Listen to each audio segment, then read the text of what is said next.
Hello everyone, आप सभी को मेरा आदर भरा नमस्कार।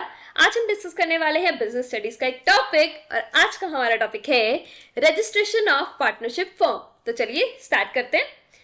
अब रजिस्ट्रेशन का मतलब क्या है? आपने ये वर्ड बहुत बार सुना होगा, रजिस्ट्रेशन। लाइक आप जब +1 में आए होंगे तो आपने रजिस्ट्रेशन कराया होगा। तो रजिस्ट्रेशन का मतलब क्या होता है? जब अपना नेम कहीं एंटर कराते हो तो रजिस्ट्रेशन के लिए क्या होता है? लाइक फॉर एग्जांपल आपको एक स्कूल में एडमिशन लेना है तो आप उसके लिए रजिस्टर कराओगे। लाइक आप उसमें क्या करोगे? अपनी डिटेल्स दोगे और कुछ फीस दोगे और उससे आप क्या हो जाओगे? वहां पे रजिस्टर हो जाओगे। But now the question is कि अगर फर्म को रजिस्टर होना है, अगर किसी बिजनेस को रजिस्टर कराना है तो वो कैसे होगा? अब लाइक एग्जाम्पल समझते हैं। फॉर एग्जाम्पल 3 पार्टनर्स हैं, ठीक है, इनकी एक फर्म है। अब उनको कराना है रजिस्टर। पहले तो क्वेश्चन ये है कि क्या फर्म रजिस्टर हो सकती है? The answer is yes. But now the question is register कहाँ कराना है? जैसे अब हमें पता है कि स्कूल में रजिस्ट्रेशन कराना है तो हम जाकर रजिस्ट्रेशन करा सकते हैं। But now the question is कि फर्म को रजिस्टर कहाँ कराएंगे? तो फर्म को हम रजिस्टर करते हैं रजिस्ट्रार ऑफ फर्म्स में। किसमें? रजिस्ट्रार ऑफ फर्म्स में। तो यहां पे जाके हम क्या करेंगे? अपनी फर्म को रजिस्टर करा लेंगे। ये रजिस्ट्रार ऑफ फर्म्स के पास ना एक रजिस्टर होता है जिसको हम बोलते हैं रजिस्टर ऑफ फर्म्स। क्या बोलते हैं? Register of firms. इस रजिस्टर में वो आपकी फर्म का नेम वगैरह जो है वो एंटर कर लेते हैं। तो इसके लिए आपको उनको क्या करना पड़ता है? अपनी फर्म के बारे में थोड़ी डिटेल्स देनी होती है, कुछ फीस देनी होती है और फिर वो आपकी फर्म को रजिस्टर कर देते हैं। इसको हम क्या बोलते हैं? Registration of partnership firm. So registration of partnership firm का मतलब क्या है? Registration of partnership firm means the entering of firms name along with the relevant prescribed information. एक तो फर्म का नेम और बाकी इन्फॉर्मेशन जब एंटर हो जाती है किसमें? In the register of firms. और ये रजिस्टर कहां पे मिलेगा आपको? कहां जाना होगा आपको? Kept with registrar of firms में। Okay, hope that's clear. Next question is it's it compulsory? क्या हर एक पार्टनरशिप फर्म को रजिस्ट्रेशन कराना कंपल्सरी है? The answer is no. यानी एक पार्टनरशिप फर्म अगर रजिस्टर कराती है या नहीं कराती वो उनकी क्या है? विल है, अपनी मर्जी है। But it is advisable. ये कहा जाता है कि कोई भी पार्टनरशिप है तो हमें रजिस्ट्रेशन करानी चाहिए, बिकॉज रजिस्ट्रेशन से हमारे पास कुछ बेनिफिट्स आ जाते हैं और अगर हम रजिस्ट्रेशन नहीं कराएंगे तो हम उस बेनिफिट्स का फायदा नहीं उठा पाएंगे। अब नाउ द क्वेश्चन इज कि बेनिफिट्स होते कौन से? वो आगे हम डिस्कस करेंगे। So it is not compulsory for partnership firm to register but it is advisable. हमें कराना चाहिए। However, in the case firm does not get registered, it is deprived from many benefits. बहुत सारे benefits उसको मिलते हैं जब वो registration करा लेती है। Next question is where is registrar of firms? अभी हमने ये तो बात कर ली कि अगर हमें रजिस्ट्रेशन कराना है तो हमें कहाँ कराना है? रजिस्ट्रार ऑफ फर्म्स में। बट अब क्वेश्चन ये है रजिस्ट्रार ऑफ फर्म्स मिलेगा कहाँ पे? तो हर एक स्टेट में एक रजिस्ट्रार ऑफ फर्म्स होता है जहां पे भी फर्म सिचुएटेड है। लाइक अगर सपोज हरियाणा में है तो वहां पे रजिस्ट्रार ऑफ फर्म्स होगा, वहां पे जाके हम अपनी फर्म को रजिस्टर करा सकते हैं। So according to Indian partnership act 1932 the partners may get the firm registered with the registrar of firms in the state in which the firm is situated. जहां पे फर्म है उसी स्टेट में जाके हम रजिस्ट्रेशन करवा सकते हैं। Next question, time frame from for registration. Registration कितने टाइम में कराना है? लाइक होता है ना 10 महीने में कराना है, 12 महीने में कराना है या उसी टाइम कराना है? क्या टाइम फ्रेम है?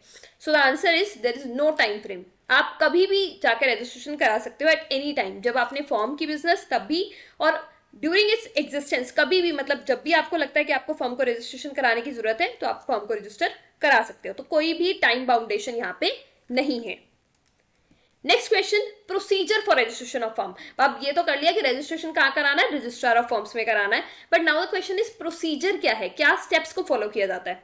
तो पहला स्टेप है हमारे पास सबमिशन ऑफ एप्लीकेशन फॉर्म। देखो, आपको कहीं भी रजिस्ट्रेशन कराना है तो आपको एप्लीकेशन फॉर्म तो फिल करना पड़ता है ना, जैसे स्कूल में भी करते हो। तो एप्लीकेशन फॉर्म आपने फिल करना है। बट एप्लीकेशन फॉर्म में अब कुछ डिटेल्स भी होंगी। तो यहाँ पे डिटेल्स क्या होती है? डिटेल्स होती है नेम ऑफ द फर्म, आपकी फर्म का नेम क्या है, लोकेशन क्या है, name and other places where the firm carry on business. अगर आपकी बिजनेस का मतलब बिजनेस का काम है वो और जगह भी होता है तो उसका भी नेम और उसका भी place, date when each partner join the firm, कब पार्टनर्स ज्वाइन हुए, name and address of the partners, partners की डिटेल होगी यहाँ पे, ड्यूरेशन ऑफ पार्टनरशिप, कितने टाइम के लिए पार्टनरशिप चल रही है, कुछ डिफाइंड है या नहीं है, और ये जो सारी एप्लीकेशन होगी उस पे सभी पार्टनर्स के सिग्नेचर, मतलब ये एक एप्लीकेशन फॉर्म होगा जो आपको फिल करना होगा और उसके बाद आपको सारे जो पार्टनर्स होंगे उनके सिग्नेचर चाहिए, और अगर कुछ प्रूफ रिक्वायर्ड होंगे तो वो भी आपको देने होंगे। तो सबसे पहला क्या है, सबमिशन ऑफ एप्लीकेशन फीस। देखो जब भी हम सबमिट कराते हैं एप्लीकेशन फीस, तो जनरली जैसे स्कूल में भी रजिस्ट्रेशन कराते हैं तो नॉर्मली एक फीस होती है, तो यहाँ पे भी कुछ फीस होगी जो हमें रजिस्ट्रार को देनी पड़ेगी। ठीक है, तो स्टेप 2 क्या होगा, फी डिपॉजिट कराएंगे। Next is certificate of registration. अगर रजिस्ट्रार को लगेगा कि आपकी सब डिटेल्स ठीक हैं तो वो क्या करेगा, आपको सर्टिफिकेट ऑफ रजिस्ट्रेशन दे देगा, जिससे ये एक प्रूफ हो जाएगा कि आपकी फर्म जो है वो रजिस्टर है। कल को आप इसको एज अ लीगल प्रूफ भी यूज कर सकते हो। ठीक है, सो फर्स्ट स्टेप हमने देख लिया था। First step was submission of application form, second step was fee deposit, and thirdly आपको सर्टिफिकेट ऑफ रजिस्ट्रेशन मिल गया। Hope that's clear. Simple procedure है, कुछ ज्यादा प्रोसीजर इसका नहीं होता, सिंपल ही डिटेल्स होती है, तो it is easy to get the firm registered. Now what are the consequences of non registered. अभी हमने बात की थी कि इट इज एडवाइजेबल, ये एडवाइजेबल है कि हर कोई अपनी फर्म को रजिस्टर कराए। क्यों? क्योंकि अगर हम नहीं रजिस्टर कराएंगे तो ये कॉन्सिक्वेंसेज हमें फेस करने पड़ेंगे। वो कॉन्सिक्वेंसेज क्या है?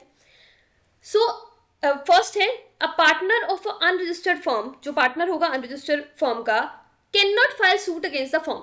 अब एक पार्टनर जो है अनरजिस्टर्ड फर्म का दूसरे पार्टनर को या दूसरे फर्म जो हमारी फर्म है उस पर सूट नहीं कर सकता, यानी उस पे केस फाइल नहीं कर सकता। ठीक है, next is the firm can not file a case against the partners. अगर कोई पार्टनर कुछ गलत करता है तो फर्म जो है वो पार्टनर के खिलाफ जो केस है या जो भी प्रोसीडिंग्स है वो नहीं कर सकती। Next is the firm can not file a suit against the third party. अगर कोई तीसरी पार्टी कुछ गलत करती है तो फर्म भी उसके खिलाफ कोई भी केस फाइल नहीं कर सकती। इसका मतलब अगर पार्टनर, एक फर्म में किसी पार्टनर के साथ कुछ गलत हो रहा है, ना तो वो फर्म के खिलाफ कोई मतलब केस कर सकता है, ना ही किसी दूसरे पार्टनर के खिलाफ। अगर फर्म के साथ किसी तीसरी पार्टी ने, या लाइक हमने किसी को सामान बेचा या किसी सामान लिया, उसने कुछ गलत किया है, तो अगर हम उसके खिलाफ केस करना चाहते हैं वो भी नहीं कर सकते। और कोई पार्टनर एक दूसरे के खिलाफ केस करना चाहता है तब भी नहीं कर सकता। फर्म भी पार्टनर के खिलाफ केस नहीं कर सकती। तो यहाँ पे ये राइट्स जो है वो आपके खत्म हो जाते हैं। सो इसलिए हमें फर्म को रजिस्टर कराना चाहिए ताकि ये जो लीगल इश्यूज हैं उससे हमें छुटकारा मिल जाए। Hope that's clear. Thank you so much for watching. God bless you all.